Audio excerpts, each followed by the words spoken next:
Pinagmulan ng pangalan. Ayon sa opisyal na tala ng barangay, ang pangalan na Balingasa ay nagmula sa mga salitang Tagalog na balon at gasang. Ipinapahiwatig nito ang isang balon ng gasang, isang balon na may bato sa ilalim na naging pinagkukunan ng malinaw na tubig para sa komunidad.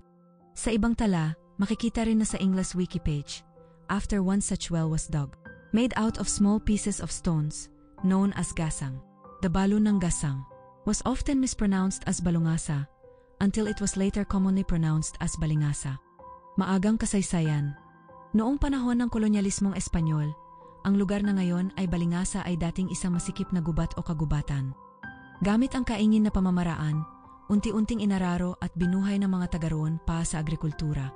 Sa pagkatatag ng Quezon City noong 1939 sa ilalim ng Commonwealth Act No. 502, ang Balingasa ay inilipat mula sa distritong Caloocan papunta sa bagong lungsod ng Quezon City. Pagiging barangay at modernong profile. Ang Balingasa ay opisyal na nakilala bilang isang barangay sa kalaunan ng ika-20 siglo. Ayon sa tala ng populasyon para sa 2020, mayroong 19,260 na naninirahan sa Balingasa. Ito ay matatagpuan sa kanluran ng Quezon City, malapit sa hangganan nito sa Caloocan, at may mga pangunahing daanan tulad ng EDSA at iba pa. Kahalagahan at anyo ng komunidad.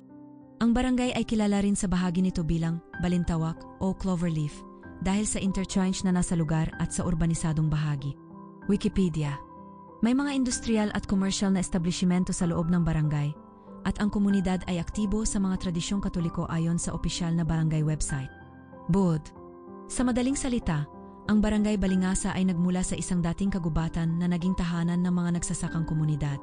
May pangalan na tumutukoy sa isang balon na may bato, at sa paglipas ng panahon ay naging bahagi ng mabilis na urbanisasyon ng Quezon City, habang pinananatili ang ilang lokal na buklod at tradisyon.